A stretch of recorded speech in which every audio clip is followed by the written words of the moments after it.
Welcome to State of the Matters, where we break down issues shaping our politics, our leadership, and ultimately your everyday life. Now let's take a look at the top 3 stories making headlines this hour. Jos trip cut short. Tinubu turns back at the airport. ADC gains momentum as Kwankwaso allies realign politically. Confusion in Kalu's camp as Anyaso declares for Bende representative seat in Abia State. I am Tony, and we will be right back after this break. Stay with us.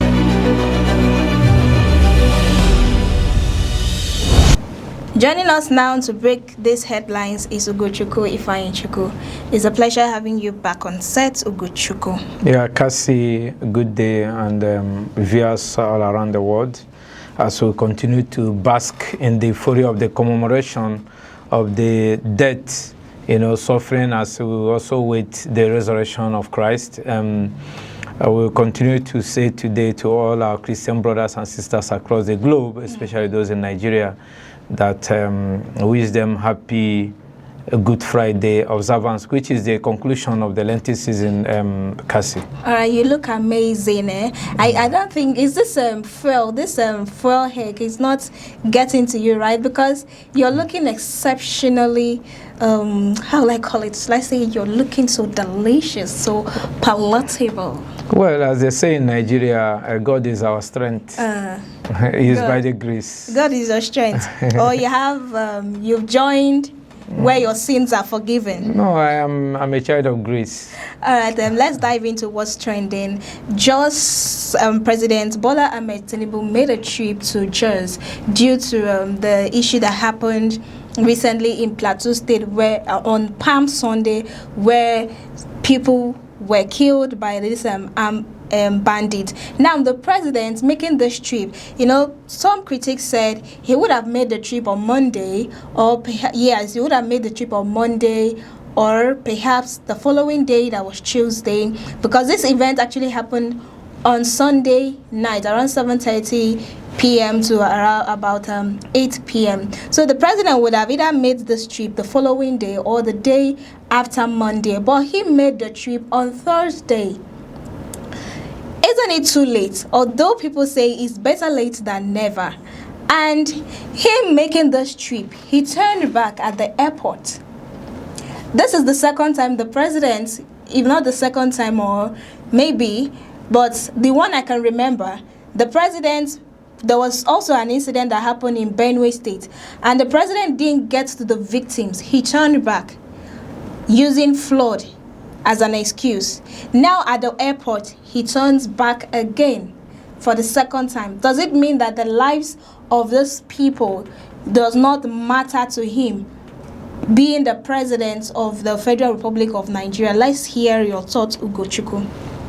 Cassie, my heart goes out to the families, the government, and the community, Agban-Rukuba community in Jos Plateau State, where I know so well, because I spent time in Kaduna State. So Kaduna, Southern Kaduna, and Jos are just like sister neighboring communities.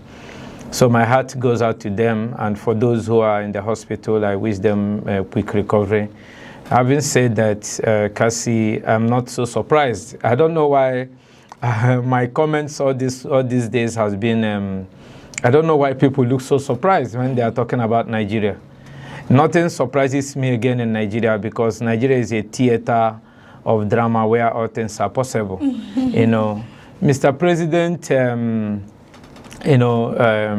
should have shown more compassion, should have shown more statesmanship, and that fatherly affection to the victims. But it didn't start from him. From Jonathan to Buhari time, this is what we get.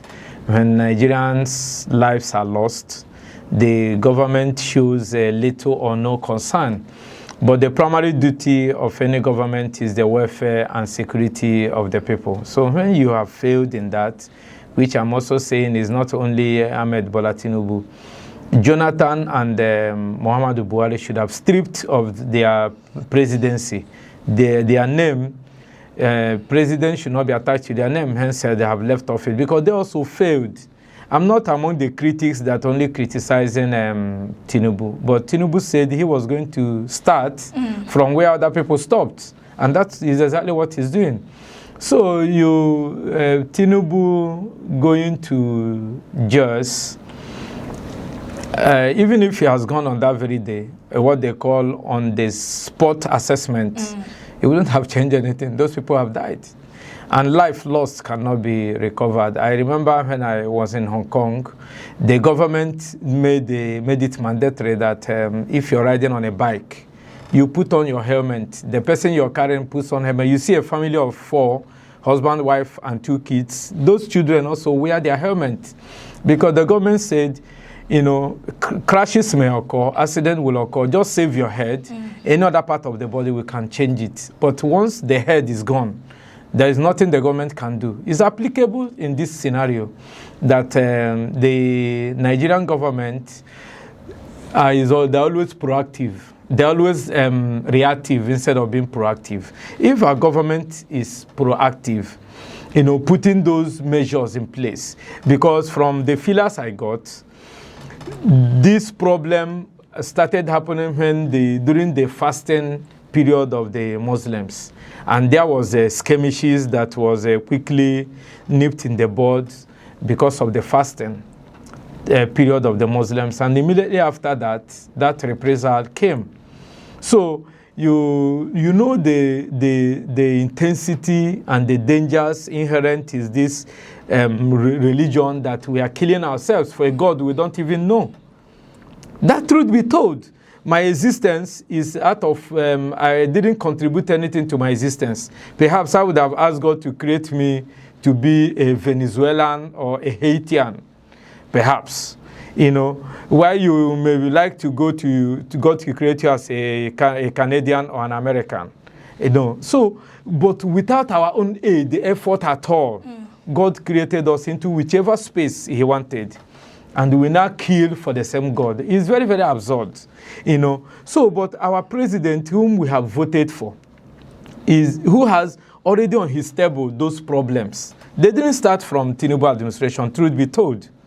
But you say that I need the job. I am qualified for the job. Emiloko, it's my turn to put. It's not your turn to answer Mr. President of Nigeria. It's your turn to fix things, to make things right, to right the wrong. That will be your turn that Nigerians will see and will applaud you. It's not your turn to ride limousine, ride Escalade, ride all those things, buy new jet and all that. It's not the turn we're expecting from Bola Ahmed Tinubu. But they tend to fix those battered and shattered image of Nigeria to reconcile Nigerians. And he is also a Muslim. Look at those that are fanatics and say, my brother, are we not going in the same, is it not the same Quran we are reading? Where did you read your own that is making you radical? You understand? So, but having visited Jos, it would have done Mr. President a whole lot of good and credit for him to have gone to Agwan Rukuba. But perhaps he borrowed the leaf from Mr. Governor Mufwang. Mufwang was inside a armored vehicle. I was talking to his people. It was when the people protested that he came down. So he was afraid because we don't know what the security situation is. Perhaps if a governor who has the litany and the retinue of combined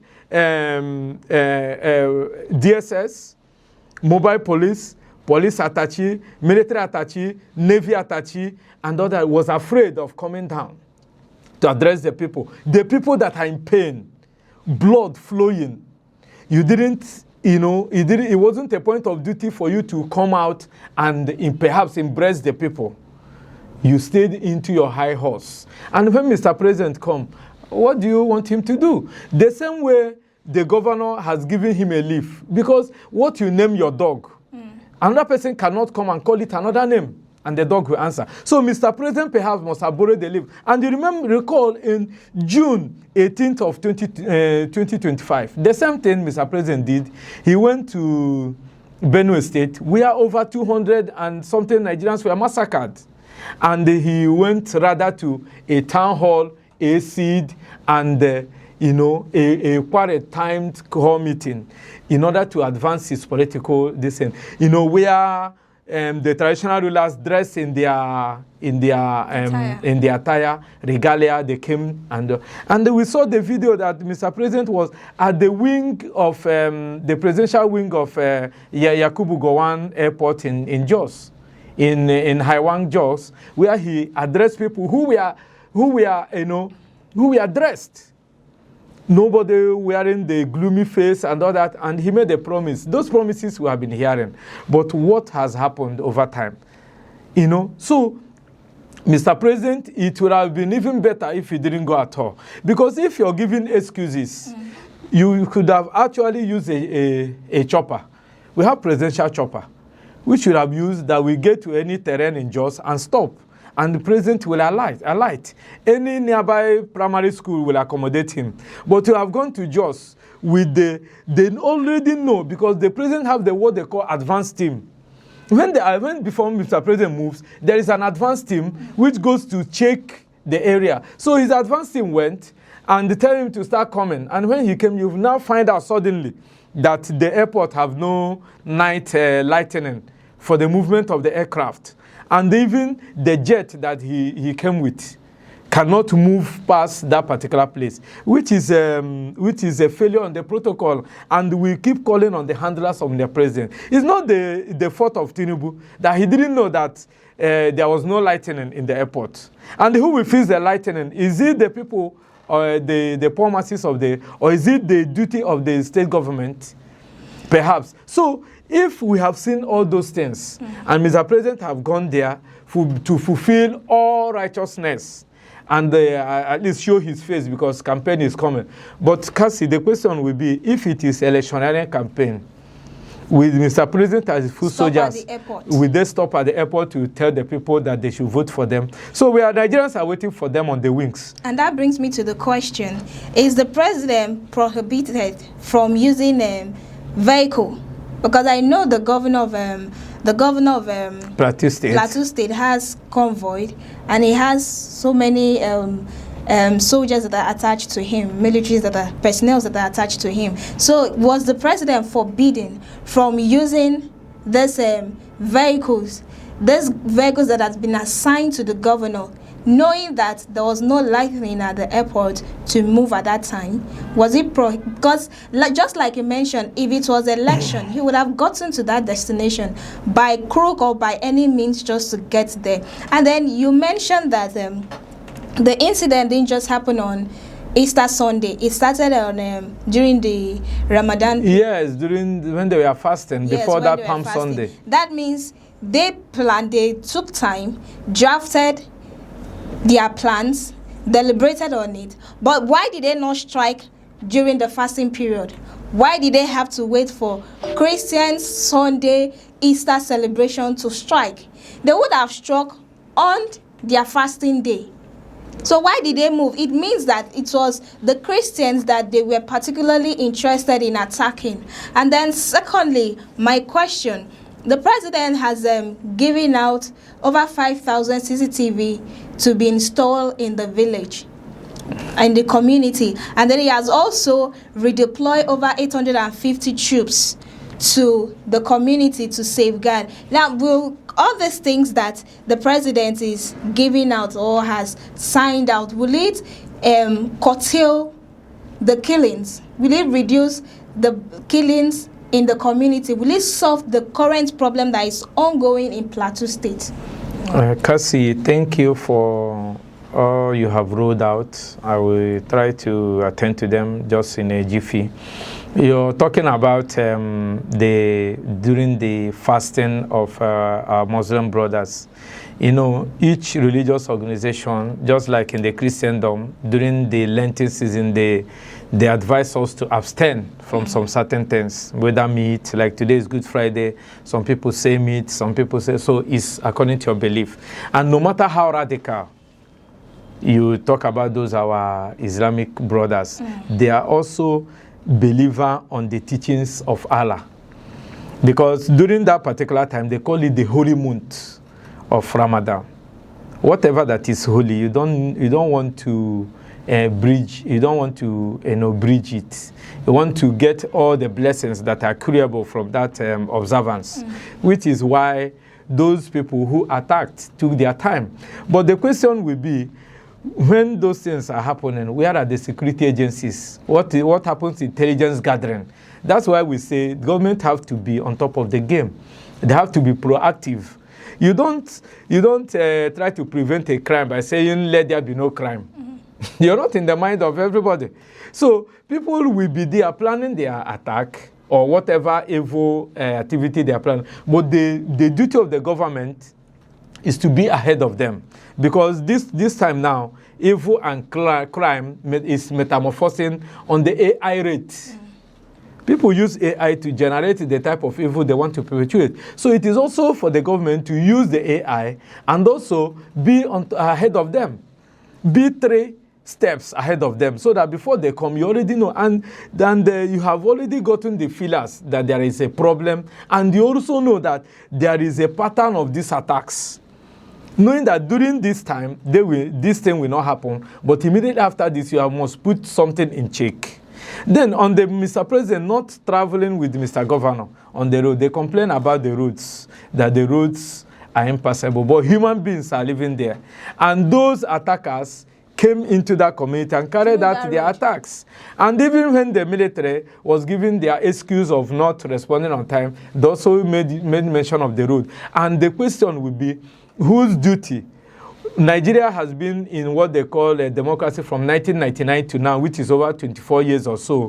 What were the duties of the governors? The monies that we are giving to those states, what are they using it for? The local government chairmen, that monies are being given to them now directly from the federal government account, what are they doing in rehabilitating the rural roads to make it accessible? Now you know that those places are prone to attack. Is it not now that you should,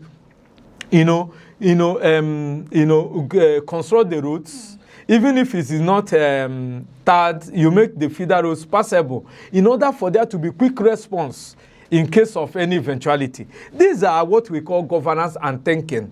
Then you now talked about what was the other thing you talked about Mr. President, coming there and now not empathizing with the people, and deployment of CCTV camera and deploying 800. To what reason? Are those attackers now, are they insane? Are they stupid? They have done what? They have passed a message. They have, carried out their plans, and they are gone. So bringing about 800 or 1 battalion of military to station there is what they call medicine after death. You are beating a dead horse. Those that have died, and they have passed a message. And what those messages do is the mental fear in the people that will remain perpetually with them, especially those that their relatives have been lost in this attack. This has gone into the annals of history. And for Mr. President, ordering a CCTV camera for what? What about the other ungoverned spaces? If you're giving 500 CCTV camera to be manned by who? What electricity? What solar system that those bandits or those bad people will not go and destroy them? Are those things going to be mounted in the heavens or in the orbit? Where they will? So those things I see, Cassie, is just scratching the surface. The approval of state police is the way to go. The people governing themselves. Recall when one Pastor Suleiman had been calling, and the erudite military man, now retired, the one defense minister, one-time defense minister, Danjuma. Because of time, yes, Danjuma said that the people should defend themselves. And all those communities that have been ravaged by this insurgency over time, we don't know why they go to sleep. If I'm with my enemy, I will not sleep with my 2 eyes closed. Even when my enemy is forming to become a friend, is even that time you will be 10 times more alert. So I blame it on the people. I also blame it on the government. Everybody should share the blame. But on the souls of those who have died, we say may they rest in peace, and the government of Nigeria and the people of Agban-Rukoba and the government of Plateau State should be proactive instead of reactive. Thank you so much, Ugochukwu. Let's now turn our attention to ADC gaining momentum as Kwankwaso joins the party. You know, on Monday, Kwankwaso actually defected to ADC. Let's hear your line of thought on this. Yes, we have clamored for it, especially those of us that are displeasured and displeased by the pattern of Bola Ahmed Tinubu's rule. You know, is a rule that familiocracy, the one that favors my friends, my family, and cronies. That's the type of governance that we see in Nigeria from the federal government angle. And again, you talk about an administration that is impoverishing Nigerians, why they pocket a lot from the fuel subsidy to, you know, increasing of tax. Everybody is now taxable. You know, what we see is increase. But you recall that I was listening to the Australian president, you know, literally begging citizens. This is why you have governance, begging the citizens on empathizing with them on what they are going through because of the war between Israel, Iran, and America, that it is not the fault of the country. But how did he come in to remove some tax from some of the goods that people consume daily? That's a government that is empathic about what people are going through, that is in touch with the people of the nation. So in our country, what do we get? What are we getting? So when you talk about Bola Tinubu and his administration, you find out that they continue to fatten themselves, increase whatever they had before, to the detriment of the Nigerian people. If you ask me, in what we are going through, removal of subsidy, Tinubu trying to, you know, play to the gallery as if he's doing something, and Kwankwaso is in ADC now.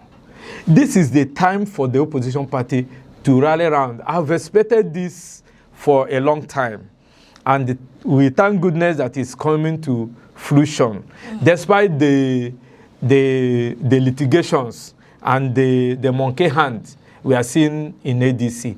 But Kwankwaso coming into ADC is bringing in a lot of changes, a lot of clout, a lot of, it sends a lot of jittery to the ruling party and the ruling government. So Kwankwaso did not only come alone. You know why I'm interested in Kwankwaso coming? Kwankwaso is a man who makes men, just like Bola Ahmed Tinubu. I give it to him. He made men when he was governor. And Kwankwaso is a progressive. He's a man that is in tune with the grassroots. And he's coming in with Gurama, who was the APC candidate in 2023. And you could go and fast-check the number of votes the man garnered for APC. And he is also the creation of Kwankwaso. Now that Abba Yusuf has gone into ADC, the man knows that he has no chance of contesting for the primaries of APC. You will also recall that the PDP, APC, and Bola Tinubu sent a lot of APC chieftain, high-powered delegation made up of APC chieftain and stalwarts to Kano State to stop the defection of Gurama. Do you understand? So Kwankwaso is not only coming alone, he's gathering a storm in Kano State already. And you recall that the deputy governor to Yusuf also resigned. All right, so it's a whole lot that the man is coming with. Kwankwaso gathering storm to the ADC. Yes. Is this the reason why the INEC has removed David Mark's name and that of Areposola from the INEC portal? And is that the reason why they are trying so hard to cause chaos in ADC? Because they know that Kwankwaso has come with a lot of storm. Yes. Now in the ADC, we have two prominent personalities in ADC. Yes. We'll talk about Kwankwaso, we'll talk about those Peter with Obi. grassroots. Yes. Now they are very good force. Yes. Joined together. Is this the reason why the APC or the current administration are causing so much chaos in the ADC? Because this confusion that they've brought to ADC, if it's not properly handled, it may disfigure or destabilize ADC just like they've done to PDP. Cassie, you recall that before this ADC was given over to the coalition members, there were agreements, there were meetings. So I listened to some analysts who are justifying what is happening in ADC, because ADC constitution say that you cannot contest for any elective position unless you have been in the party for 2 years. But they forgot that the party also have the prerogative, that they have the powers to give a waiver. Even when P2B, we discussed it on this table, when I told you that even when P2B came to Labour Party, he just moved out from PDP. Well, not up to a month, he found favor and they gave him that waiver, which every member of a political party enjoys, because they want also to receive some big wigs who might be, feel cheated or disgruntled from their mother political party, which is what politics and party politics is all about. The Supreme Court and the Constitution of Nigeria say that the internal affairs of a political party is purely their business. It's purely their business. So when some national political analysts are listening already on television are saying that this is the APC, and before the dissolution of the before those members of the ADC National Working Committee resigned, that Raf Nwosu had already recognized David Mark and Obeni Rauf Arebeshola as the caretaker members, which does not hold any water. Because to me, those people were in the meeting where all those agreements were made. And they agreed that this political party should be a vehicle. They have not removed them from their position. That is why the last time I sat here, I was able to educate Nigerians on what coalition and forming a political party means. Coalition is that you're leaving your political party just to hibernate. A rain is falling and somebody comes into your apartment to shield for a moment. Immediately after the rain, the person goes out. The person is not living with you. So the PDP, the APC, or the current administration trying to cause a stir or a scare in ADC will not work at the end of the day, because ADC is going ahead. What they are trying to do is to, slow down, for them to think they are in crisis. The time will allow for Congress, because ADC is going for a Congress. And I'm very happy that they have continued the planning of their Congress, which will come very soon. And with the coming of Kwankwaso, they will factor his own faction into the Congress members.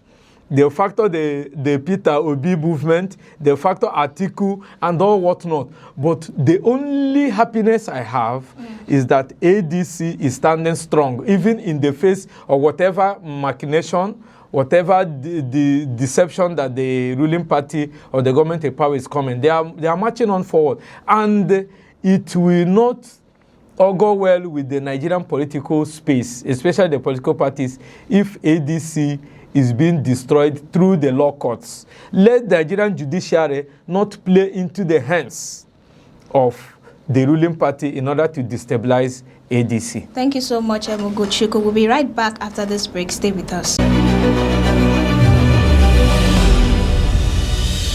Welcome back to the show State of the Matters. There's a confusion in Benjamin Kalu's camp where Chima Anyaso has declared his intention for Bende representative seat in Abia State. Let's hear your comments on this new development. Cassie, this development is heartwarming. It's heartwarming because Anyaso is coming under the platform of Labour Party. And Anyaso has been a philanthropy and a philanthropist in Abia State, in Bende to be precise, and he's a well-known grassroots mobilizer who has decided to throw his heart into the ring because Benjamin Kanu, who is the number 4 man in Nigeria, the deputy, or number 6, the deputy House of Rep Speaker, that he wants to contest the Abia State governorship seat, and which I said good luck to him, because the team, you can recall the team which we have been discussing, made up of Ojozo Kalu, Okezi Bazo, who just chaired the just concluded PDP convention. You could see what comes out of such convention when such a person is the person that is the chairman of that particular committee. Then you have the man who stole the most amount of money in Nigeria, T.A. Oji. Because no, we continue to say those people should be, the names should be, because it's not alleged. Because his case, you're innocent until you're found. Yes, but his case is with the EFCC. He was alleged to have stolen 500 and something billion. It's on record. You know, even the case that EFCC picked him up when he was in the prison to win the election, which Ojozo Kalu campaigned for him. You know, he's the successor of Ojozo Kalu. So those things are on record, Cassie. So Nigerians should know that this man called Theodoji is the person who has the highest allegation of graft, financial graft in Nigeria, as the case may be. So he's a member of the team with all other supporters, and which they are floating Benjamin Kanu, which I have told Benjamin Kanu, enjoy your seat. Why it lasts? Just pray that Tinubu comes back and the arrangement still remains the status quo, which Abia is fighting so hard to return his seat as the Senate president. So Benjamin Kalu should have enjoyed his seat. But if he comes to Abia State to contest for the governor, unless he wants to test the waters, which will also make him lose his seat. And then if he's coming to contest with Theodoji, with el-rufai, he's going to lose. There is no gain hiding my mouth in saying it. So that is why Anyaso say, okay, if you're throwing your heart into the ring of the governorship, that makes the seat vacant of the Bende federal constituency representation in the House of Representatives. Therefore, I want to contest. So the camp of Benjamin Kalu is all now saying that why will Chim Anyaso declare his interest? That means they are speaking from both sides of the mouth. They are saying they are their principal, and the person they are supporting, who is Benjamin Kalu, is contesting for the seat of governor. And somebody is now showing interest on this one, and you're saying no, that why will he express his constitutional right, you know, to be voted for and to vote? So that is why the confusion in the camp. So we are now asking the question, Benjamin Kalu, on which platform are you? On which position are you interested in come 2027? Is it governorship? Let your posters come out, buy your form, indicate your interest. Let us know where you are going. Because somebody is now saying, I want to contest, and the people who are pushing you, your supporters, are saying the person should not indicate interest, which has caused a lot of confusion. Yeah. So we want to know, let him go and test his popularity. Because since 2 years, he has been campaigning, a campaign of calumny, pull him down syndrome against Alex Oti and his administration, which Abians have seen perform. Even Nigerians have seen, the world have seen, that what some 3 governors could not do in 24 years, this man is doing in less than 3 years, even more. So let the camp of Benjamin Kalu and his supporters come and tell Nigerians and Abians where he's going to pinch his tent, whether he's contesting for the seat of the governor, which I would like him to come and contest, let us know how popular he is in Abia State as he's claiming. And those who are supporting him, let us know the political weight they carry in Abia State at the moment. Thank you so much, Ugochukwu. In other words, Benjamin Kalu should enjoy his seat while it if he so wishes. If he so, but if you want to lose on both ends, let him go and purchase his expression of interest form as governor of Abia State. All right, that's it. So today's edition on State of the Matters. Many thanks to Ugochukwu for joining us. Yeah, thank you, Cassie, and thank you, viewers. And to you, our viewers, for tuning in. I am Cassie Tony, reminding you to stay informed and stay ahead. Join us next time for more breaking news across Nigeria. Happy Easter to you.